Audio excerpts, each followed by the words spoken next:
Voces del Congreso. ¿Qué tal?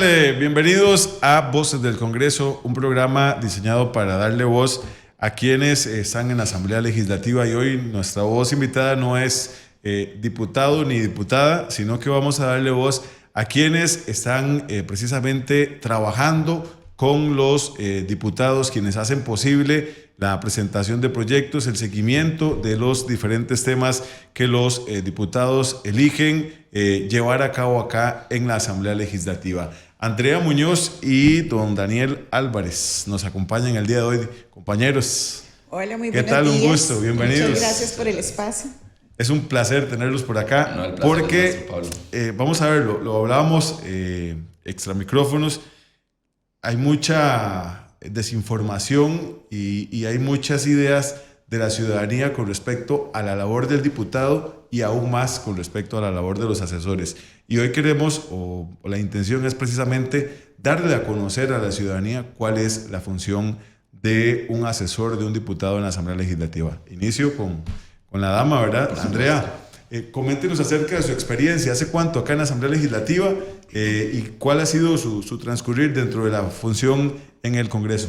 Bueno, tengo 31 años de laborar en la Asamblea Legislativa. Eso no se lo brinca nadie. Nadie. 31 años de dar apoyo en asesoría jurídica. Creo que el que está al frente no había nacido. No, ¿qué va? Yo creo que ni pensado estaba. 31 años de dar asesoría jurídica a diferentes diputados y diputadas en la Asamblea Legislativa.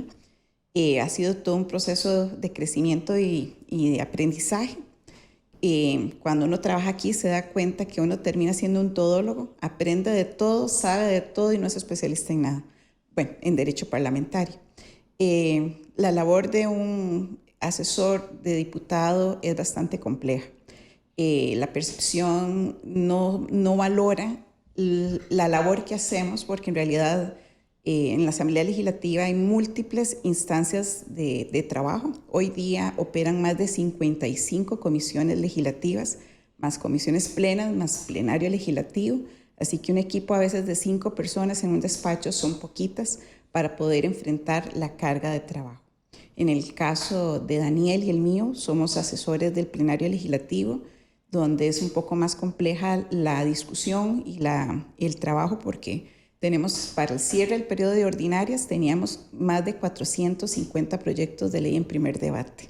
Entonces, nos corresponde revisar los expedientes, el trabajo del proyecto, el trabajo que hizo la comisión con el proyecto y coordinar con las diferentes bancadas las percepciones que tienen sobre la iniciativa para poder incorporarlas al proyecto. Que esa creo es la función o la parte más complicada, ¿verdad? El tema de los consensos, el tema de ponerse de acuerdo, porque les toca a ustedes también establecer ya, abrir camino para que un proyecto pueda irse aprobando acá en la Asamblea Legislativa. Sí, así es, Dani no me deja mentir. Creo que la primera labor de negociación interna la hacemos nosotros, donde ponemos sobre la mesa las propuestas que cada una de sus fracciones desean que avancen y las observaciones que tienen sobre las demás iniciativas de ley.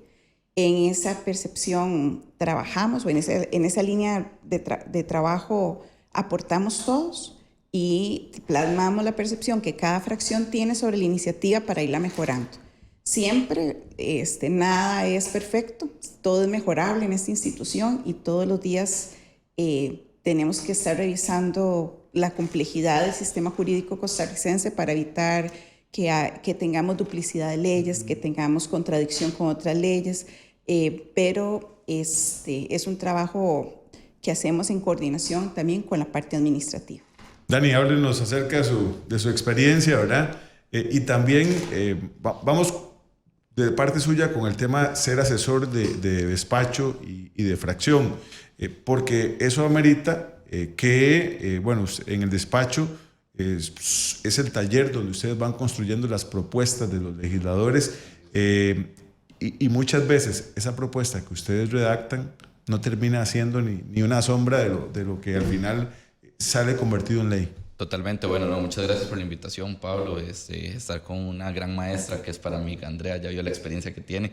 Yo tengo 8 años en la Asamblea Legislativa y puedo decir que parte de lo que me caracteriza de mi experiencia es que empecé como asesora de honor 8 meses, que es como muchos ingresan aquí a la Asamblea Legislativa buscando experiencia, buscando su primer acercamiento. Haciendo práctica. Haciendo práctica, correcto, ese es el primer acercamiento, y puedo decir que ya he estado en casi que todas las posiciones y he ido creciendo, y eso es lo que yo puedo compartir. Entré como asesor ad honorem, luego me dieron una de las plazas de asistente como asesor en un despacho, fui creciendo, soy abogado, empecé con toda la asesoría jurídica, luego jefe de despacho de otro diputado, jefe de asesores de la fracción y ahora asesor de plenario, que digamos, como dice doña Andrea, es el tema más complejo porque ahí es donde finaliza el proceso. El proceso está encaminado siempre al tema del plenario legislativo.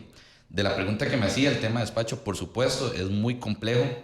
Cuando yo hablo con compañeros de recién ingreso, les digo la frustración de que nuestro trabajo muchas veces no se ve reflejado o que el 90% del trabajo que nosotros hacemos no va a ser utilizado. Y esa frustración hay que saber también manejarla. ¿Por qué? Porque muchas veces usted prepara una intervención, prepara un proyecto de ley, prepara una moción, prepara algún cambio en un proyecto y simplemente esa moción, ese cambio no ve luz por la negociación política, que es lo fundamental. En derecho parlamentario uno habla que la unanimidad es fuente del derecho. Ese es un principio básico del derecho parlamentario.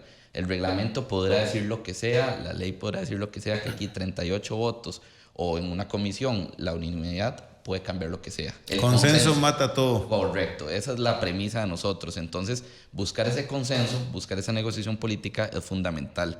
El trabajo de un asesor es realmente agotador en algunos casos. Seguir esa visión de lo que el diputado, de lo que la fracción quiere, hay que también manejarla. No solo es la parte teórica y la parte académica, por así decirlo. Nosotros tenemos un componente político muy importante. Andrea no me deja mentir, cuando una negociación se puede venir abajo por el trabajo de un asesor, por una mala información de un asesor, por un malentendido entre asesores. Nosotros tenemos que mantener una relación muy cordial y saber que nosotros estamos en función de cuidar la parte técnica, pero también tenemos que cuidar la parte política, cómo se dice el mensaje, cómo se lleva, qué negociación hay. Eso es fundamental porque nosotros al final, a ver, los señores diputados con esa carga que decía Andrea, 450 proyectos, no van a poder estudiarse 450 proyectos. Nosotros intentamos y tenemos un equipo. Les toca hacer un resumen del proyecto. Muchas veces. Porque la gente también dice, bueno, no saben ni lo que están votando y vamos a hablar las cosas como son, ¿verdad?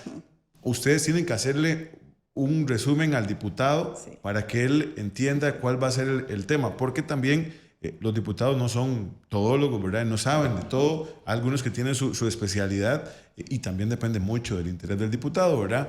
Pero ustedes tienen que elaborar un informe y decirle, el proyecto va por acá, tiene estos y estos componentes que pueden ser positivos o negativos, de acuerdo a la visión política también de la fracción, ¿verdad? Háblenos al respecto. Así es, no, totalmente. Cada fracción hace como un resumen de los proyectos de ley y les entrega a los diputados un documento en plenario donde viene la información básica de la iniciativa y lo más importante, viene el acuerdo de la fracción para votar el proyecto. Para llegar a un consenso, llegar a ese punto, hemos tenido ya semanas de trabajo revisando la iniciativa. Y creo que en esa línea es fundamental las reuniones de fracción. Por ejemplo, en mi caso, que soy el asesor de plenario y jefe de asesores, yo todos los lunes es la reunión de fracción. Hay un punto en las reuniones de fracción donde yo soy con los 9 diputados y vemos la agenda de plenario.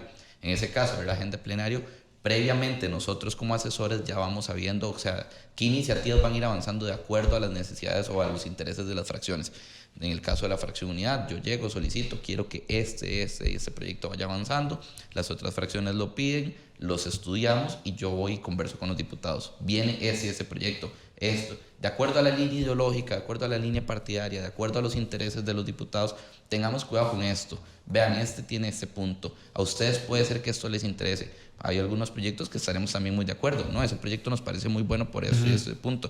Se discuten y tratamos de llevar esos consensos. Sí, dijimos... Hay bastante también correspondencia que revisar, porque no es solamente lo que el diputado piensa. A veces dice, quiero establecer esta responsabilidad a tal ministerio, pero tal vez el ministerio ya indicó que no puede asumirla por falta de recursos presupuestarios o porque esa es una competencia establecida para otra institución o porque desvirtúe la naturaleza jurídica del órgano. Dijimos, consenso mata todo, pero a veces no hay consenso ni en la misma fracción. Sí. ¿Cómo lograr eso? Es muy complejo, Pablo. La verdad es que sí, es un tema delicado.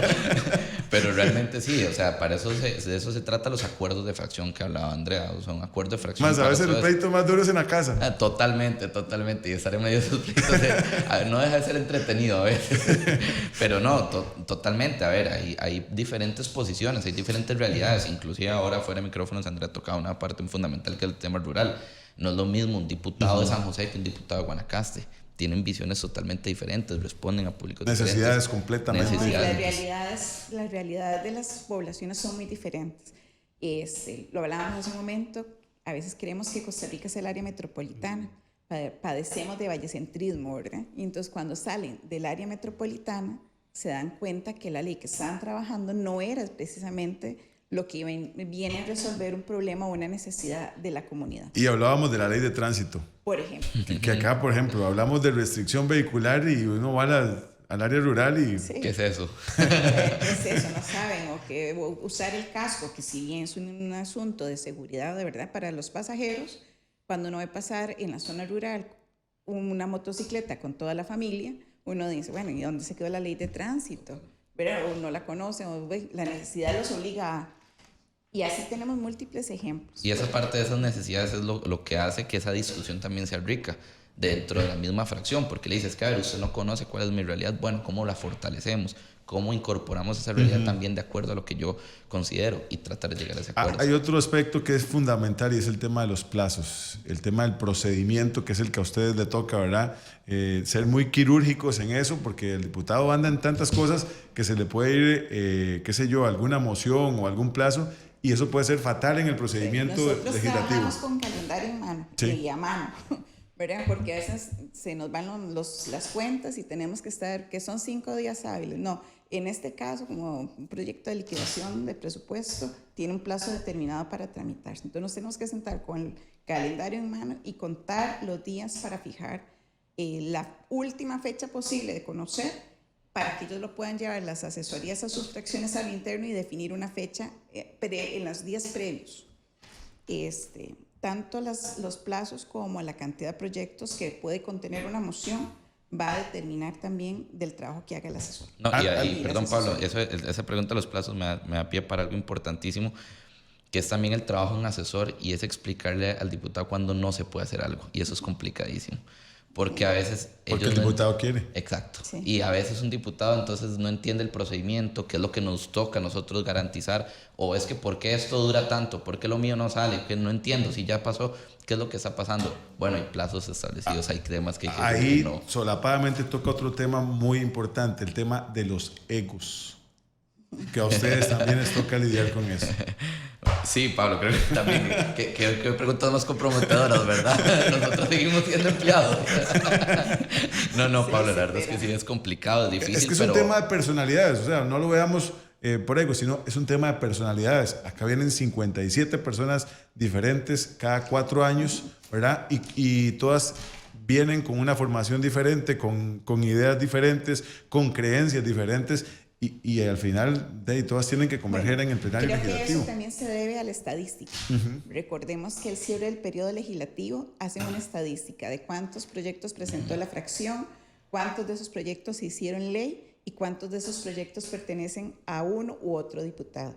Y la prensa califica deficiente la labor de una fracción a partir de la cantidad de proyectos tramitados o la capacidad de negociación de un proyecto, de una cantidad X de proyectos a la cantidad de proyectos de un diputado aprobados, lo cual es una falsa percepción, porque no es cierto.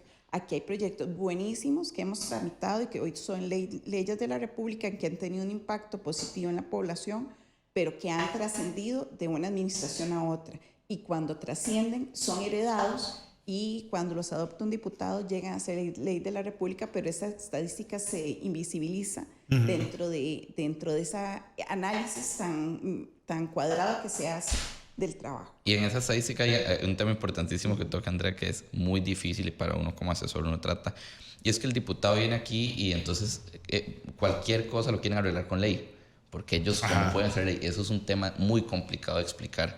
Entonces, ¿qué es lo que hace esa carga, esa saturación? Es porque los diputados ven algo y de una vez quieren presentar un proyecto de ley. Hay un tema que tiene hasta 4 o 5 proyectos. A eso voy. Cada fracción se interesa en el tema. Totalmente. Entonces, lo que Por pasó ejemplo, hoy en las noticias. ahorita. Sí, o lo que pasó hoy en las noticias. Ven alguna problemática, no, arreglémoslo por ley. Entonces, ya inmediatamente, y es quién corre a hacerlo más, quién lo hace, el que lo presente primero. Pero yo también tengo eso, y ahí juegan los egos que usted nos tocaba. Pero creo que ese es el trabajo también de nosotros. Que salgo o no salgo en la prensa. Correcto. Y entonces también, ¿qué hace uno en esas circunstancias, Pablo? También yo le tocaba el tema político, pero nosotros somos técnicos. Al final nosotros ese es nuestro principal trabajo técnico. Entonces, cuando la discusión se torna técnica, decirle, explicarle, vea, es que es por esto y esto y esto, es meramente técnica y hasta ahí llegamos. Hay otro tema y Andrea lo tocó al inicio. 5 o hasta 8 asesores y la gente eso lo critica. ¿Por qué es necesario esa cantidad de asesores? Bueno, recordemos que, y a la población principalmente, informarles que no son 8 plazas de profesional, son 5 plazas que son de diferente categoría, no todas son de profesionales, pero la dinámica legislativa pareciera que no nos alcanza que un diputado tenga hasta 7 asesorías a su orden. Primero, porque la atención de los asuntos comunales requiere un seguimiento y una responsabilidad muy grande.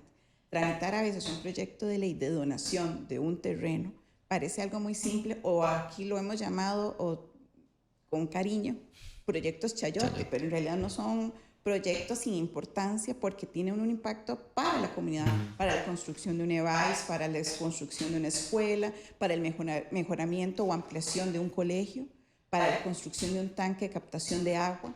De toda clase de necesidades que tenemos en las comunidades se pueden tramitar así. Igualmente tenemos situaciones que varían de acuerdo a la cantidad de comisiones que tiene un diputado. Si el diputado tiene 4 o 5, puede ser que salga, incluyendo plenario y plenas. Pero si tiene 6 o 7 comisiones más plenas y plenario, la carga de trabajo es muy grande. Y a pesar de que de las asesorías de las fracciones se les entrega en plenario un resumen de los proyectos, no tienen la claridad que deseara uno darles sobre el tema que vamos a votar o que vamos a discutir en plenario. Tal vez, Pablo, yo que estuve, que es mi experiencia en despacho y como jefe de despacho, es importante entender por qué 5 y cómo se divide un despacho también a la población. Porque, exactamente. ¿qué es lo que pasa? A ver, yo por lo menos así teníamos la parte administrativa en un despacho, pero hay partes fundamentales. La parte legislativa, creación de la ley, ¿verdad? Que es lo que le corresponde. Ahí viene todo el tema de comisiones, como dice Andrea, 6 o 7 comisiones, donde se ven órdenes del día, proyectos de diferentes índoles, audiencias, mociones, etc. La parte comunal, que es fundamental, ¿verdad? Ese acercamiento con las comunidades, quienes llevaron al diputado a ser diputado. Y la parte de comunicación o prensa, que al final lo que no se comunica no se sabe. La comunicación es importante. Si no se comunica, no hizo nada. No hizo nada. Nadie sabe qué está haciendo. Entonces también tener la parte de comunicación. Si usted tiene las 5 plazas de asesores en esas 3 áreas, ya usted ve que hay un déficit. No le da. Porque primero, una secretaria. Ocupa una secretaria. Fundamental. Es Importantísimo. la y es el orden. Y es la que le lleva al horarios diputado. El diputado no horario, puede. agenda. Invitaciones, comisiones, que a qué hora es. A veces sesionamos diferente, se cambia el horario. Tiene reuniones. Los despachos constantemente están recibiendo a cámaras, a sectores, a sindicatos, todo ese tema. Entonces, una secretaria. Luego, usted viene la parte legislativa. Digamos que usted trata politólogos, abogados, diferentes índoles, los que le van a llevar la parte legislativa. 2 o 3 en el mejor de los casos. Y la parte de comunicación, 1 o 2, ya no alcanza. ¿Y qué hizo la parte comunal? ¿Quién es el que va a estar yendo a giras? ¿Quién no va a estar acompañando? Y otra cosa, hablemos de un diputado que tiene 5 comisiones, que es quizás el promedio, ¿verdad? 4 o 5 comisiones. Eso amerita que el diputado tiene que tener un asesor que le atienda cada comisión, pero no es así. Jamás. Hay un asesor que atiende 2 o 3 comisiones, y hasta más. El otro la parte comunal y el otro la parte de comunicación. Y ya vamos con 3. Y a ese asesor le toca ir a las reuniones de cada comisión y explíquenos, Andrea, el tej y maneje de eso. Hay que ir a las reuniones, darle seguimiento, y a veces las reuniones chocan y hay que estar negociando con los mismos compañeros para que las reuniones sean en otro horario para poder cubrir. Total. Pero además de ir a la reunión hay que llegar al despacho, cumplir con el trabajo de la redactar comisión, revisar proyectos de ley, revisar agendas. Por ejemplo, jurídicos cerró con una agenda de más de 100 proyectos y es una de las comisiones más eficientes de la Asamblea Legislativa. la carga es bastante importante. Y quiero aprovechar el espacio para hacer también otra observación. Nosotros, aunque tengamos asignados ver temas legislativos, también vamos a la comunidad. Y cuando vamos a la comunidad, la gente dice, qué dichoso, ¿ustedes les pagan horas extras? No. Ya vamos a entrar en ese tema. Tema de los privilegios. No, Pablo, privilegios fantasma. Totalmente, ¿verdad? No, y el otro tema que es fundamental, porque ya le podemos hablar de la función de un diputado constitucionalmente, crear ley, pero está el control político, que no lo podemos dejar de lado.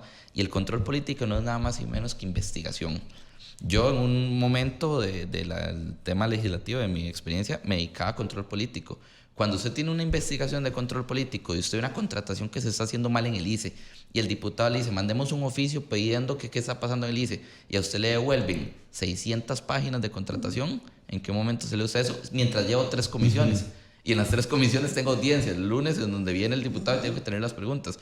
El tema de investigación es fundamental. Entonces, ahí es donde empezamos a ver que hay un déficit. Que además es muy exigente porque se hace la investigación, pero no la hace completa. Claro. Al final el que va a quedar mal es el diputado. Y la meticulosidad que hay que dar, datos, o sea, números, cuántas veces. Si hay una regla, si el diputado queda mal, nosotros quedamos mal, ¿verdad? También. No, entonces, casi que sin trabajo. No, que ya ahí podemos hablar casos, ¿verdad? Más adelante cuáles son, veo yo las buenas fortalezas de un asesor. Nosotros, como dice Andrea, nosotros le ponemos el pecho a las balas. El que tiene la culpa fui yo. El que hizo mal el trabajo fui yo. Y es normal, o sea, es corriente y uno entiende el rol de uno. Es frustrante a veces, pero también a veces ocupamos, esa es la función, que el diputado, ¿verdad?, haga un buen trabajo. Al final estamos para eso. Y un buen diputado tiene que tener un muy buen equipo de asesores atrás. El equipo es fundamental, Pablo. Sí. Así, totalmente. Ahora sí, hablemos de los privilegios. ¿Cuáles? Del celular que anda don Daniel, de las horas extras que recibe Andrea, de que puede viajar en primera clase. Sí. Que tenemos un carro de uso discrecional. Que le dan el almuerzo. El hotel. Que tiene gasolina y además que tiene guardería para los niños. Sí, yo creo que en cualquier mesa, Pablo, todos los que somos asesores y hemos trabajado en la asamblea legislativa, cuando vamos con amigos, con conocidos, hasta con familiares, qué dichoso. Es más, ahí viene el diputado. Vean dónde viene. Ahí, gana más que un diputado. ¿Por qué no paga usted? De por sí. Gana 3 millones. 3 millones. Y además se lo pagamos nosotros. Sí. ¿Verdad? Que es la que nos tiran todos. No, la verdad, creo que es importante aclararlo a la ciudadanía. Nosotros no tenemos gasolina, no tenemos teléfono, no tenemos, inclusive nuestros puestos, o sea, el de nosotros que es de confianza. No hay estabilidad laboral. Que es de confianza. Nosotros estamos en un régimen de confianza que muchos no entienden. El régimen de confianza inclusive tiene que ver hasta con las horas extra. Nosotros como asesores de plenario, Andrea y yo, a veces tenemos sesiones de plenario que se extienden por una discusión.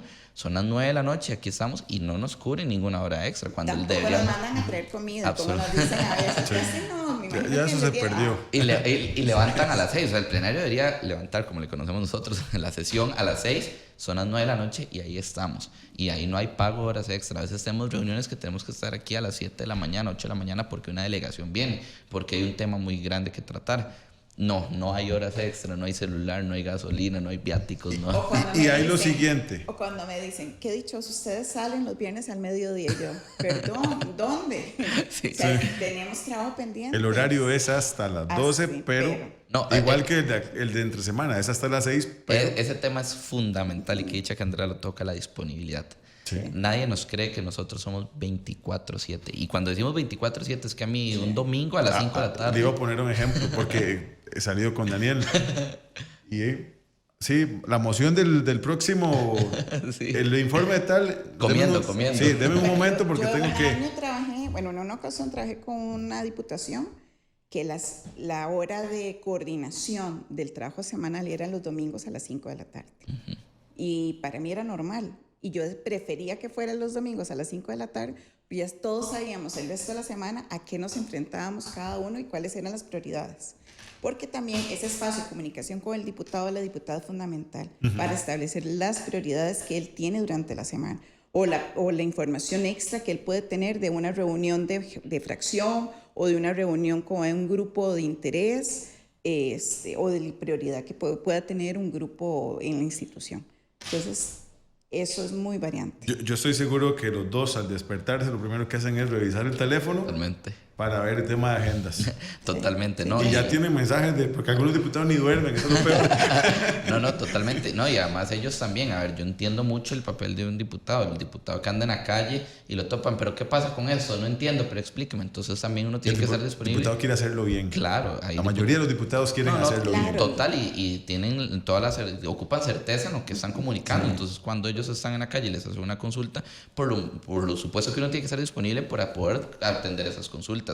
Mira en qué estado está este proyecto, qué está pasando con esto, de qué es esto, revises esta carta, voy para un foro, voy para esto. Claro que uno tiene que estar disponible. Hay un tema también, Daniel decía, la disponibilidad, y hay otro que es fundamental, la confidencialidad. Fundamental. Este trabajo es 100% un asunto de lealtad, tanto dentro de la relación diputado-asesor, asesor-diputado, como del equipo de trabajo. Lo que pasa dentro de la casa y eso es básico. En cualquier equipo de trabajo, el pilar es la confidencialidad, la lealtad, el trabajo en equipo. Los problemas se arreglan a lo interno, o si no, mejor entender que ese trabajo no es fácil. Y es muy difícil porque también, a ver, Pablo, somos humanos y nos vemos sentados a muchas cosas. Sí. Estamos en política. Y la política, ¿verdad? Son juegos de poderes. Donde a veces es complicado mantener eso, y la lealtad que habla Andrea es fundamental, porque al final yo manejo información o tengo que tal vez a otra fracción le puede interesar un montón o tener eso, ¿verdad? O qué está pasando, por dónde vienen las negociaciones políticas, que son importantísimas, y eso es muy, muy tentador a veces, o sea, en donde usted puede verse en esa encrucijada de qué digo, qué no digo, pero la verdad el profesionalismo tiene que prevalecer, y la lealtad. A veces hay impotencia, ¿verdad? Sí, claro. Mucho. Es parte también de lo que decía Dani ahora. A veces uno siente impotencia porque viene trabajando un tema, y recuerdo, por ejemplo, la ley de investigaciones biomédicas, que nos requería una gran responsabilidad de preparación, pero llega un momento que le decían, no, un momento, guarde eso porque vamos con este otro tema. Total. Y uno dice, bueno. No, yo les hablaba así de la frustración de que el 90% de nuestro trabajo a veces no se ve, no se sabe y no se utiliza. Nosotros vacilamos a veces entre broma y broma que nosotros los martes hacemos las reuniones de asesores de plenario y las agendas quedan lindísimas. Nosotros salimos ahí diciendo que es esta maravilla, la asamblea va a caminar con esto. Súper ordenados. Ya tenemos esto. Llega el jueves, que es jefes de fracción, que es lo mismo de nosotros, pero ya con nuestros jefes.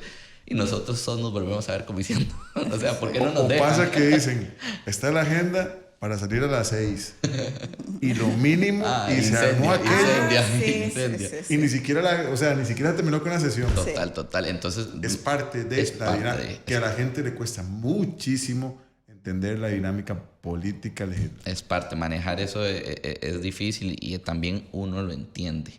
Como le digo, estamos en política y a veces eso que usted dice, cualquier cosita que puede incendiar, uno lo entiende. A veces manejar esa frustración ya con los años, ¿verdad? Yo creo que Andrea más que nadie lo puede decir. Se vuelve adictivo el trabajo y el... Creo que la adrenalina, porque a veces estamos corriendo montones y gracias a Dios tenemos un equipo de trabajo muy bonito, muy respetuoso. Todos nos tratamos de llevar siempre bien y creo que no hemos tenido problema alguno. Que no es parte de la confidencialidad, lo que no podemos contar. Vamos terminando. Ser asesora del presidente de la Asamblea Legislativa. Un gran honor, una gran responsabilidad. Ha sido toda una experiencia, aprendizaje al 1000, porque enfrenta uno situaciones que le preguntan a uno del reglamento y creen que uno se lo tiene que recitar, y no es así. Yo a muchos les digo, nunca se aprendan el reglamento. Es como un abogado. Sí, nunca se aprendan el reglamento de memoria, porque en algún momento le falla, y ese fallo de una palabra o más o menos puede ser una crisis, ¿verdad? Y es abierto a la interpretación. Claro. Total. Siempre vamos coordinando el trabajo con la parte administrativa, con la parte política, tratando que el plenario se desarrolle y funcione de manera eficiente y responsable de cara a la ciudadanía y de cara también a las prioridades institucionales. Sí, yo creo que para lo que usted nos pregunta, que si era adictivo, para ir cerrando, nosotros nos quedamos con la satisfacción de saber que estamos haciendo bien el trabajo. Cuando entendemos que aquí estamos para resolver necesidades de la ciudadanía, para poder darle soluciones a la población, para aquellas cosas que están aquejando a los costarricenses y que nosotros tenemos la responsabilidad. Nadie nos cree cuando nosotros decimos que la responsabilidad que tenemos nosotros también es altísima. Yo sí le creo. Una moción, un cambio, algo que comuniquemos mal puede tener repercusiones en la vida de las familias. Entonces, cuando usted ve que algo está saliendo bien y que usted ve que gracias a esa ley en la que trabajamos, gracias a ese proyecto, se están llevando oportunidades o una problemática se está viendo resuelta, temas de agua, temas de alimentación, temas de seguridad, vemos todo. Creo que uno se queda con eso, con la satisfacción de decir, trabajé por el bien del país, ahí está mi granito. Vocación de servicio tiene que haber en política. Totalmente. Daniel, muchas gracias. No, con mucho gusto, Pablo, verdad, usted por la invitación. André, igualmente. No, las gracias a usted y a todos los que nos escuchan, para que conozcan un poquito la dinámica de este lado de las asesorías. Bien, gracias y continuamos con más de Voces del Congreso. Voces del Congreso.